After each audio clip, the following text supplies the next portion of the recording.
एक public finance म्हणून म्हणजे सार्वजनिक वित्त या दृष्टीने जर विचार केला की सरकारचे पैसे कुठे खर्च व्हावेत, कसे खर्च व्हावेत आणि कोणासाठी खर्च व्हावेत याचा जर काही अर्थशास्त्रीय विचार केला तर मला असं वाटतं की पीक विम्याच्या म्हणजे त्याचा प्रीमियम, त्याचा हप्ता किती जातो, सरकारचे किती पैसे जातात आणि शेतकऱ्यांना त्याचा लाभ नुकसानीच्या परिस्थितीत किती मिळतो याचं जर गणित मांडलं तर सरकारचं गेल्या 2 वर्षातलं गणित हे पूर्णतः उलट सुलट झालेलं आहे.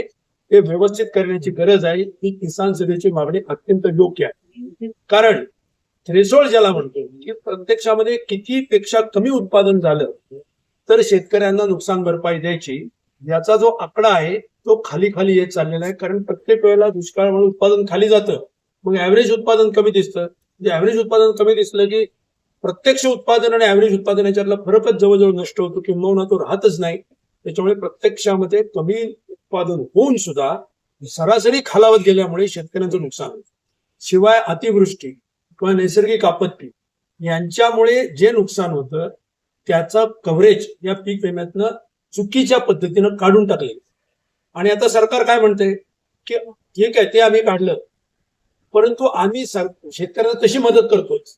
आणि माझा प्रश्न अर्थशास्त्राच्या दृष्टीने सिंपल असा आहे की जी तुम्हाला वर खिशातून उचलून पैसे द्यावे लागत आहेत ते पैसे जर तुम्ही प्रीमियम म्हणून भरले तर त्या कंपन्यांना ते पैसे द्यावे लागतील आणि सरकारवरती बोजा येणार नाही. उलट प्रीमियमचे पैसे कमी राहतील, सरकारच्या खिशातून उचलून जाणारे पैसे हे जास्ती आहेत.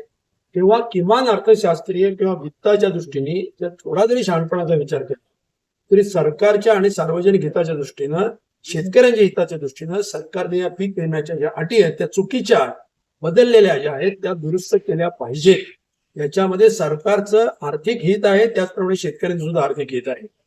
शिवाय ते ग्रीड पॅटर्न मध्ये 80-110 जो फॉर्म्युला लावलेला आहे, जास्त नुकसान भरपाई जर द्यावी लागली 110 प्रीमियम पेक्षा तर तो जो याच्यासाठी सरकारने पैसे द्यावेत आणि 80 पेक्षा जर कमी राहिली तर जो काय नफा होईल तो 80-20 प्रमाणामध्ये वाटून घ्यावा. म्हणजे 20% सरकारला 80% सरकारला म्हणजे 20% ऑपरेटिंग कॉस्ट जी आहे ती कंपन्यांना द्यावी.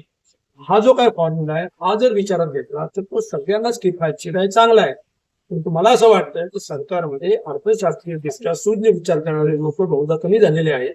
याच्यामुळे किंवा पीक कंपन्यांच्या हिताचा विचार करणाऱ्या लोकांची संख्या जास्ती झाली आहे की मुख्यमंत्र्यांच्या आजूबाजूला जास्ती वावरतात असं मला वाटते.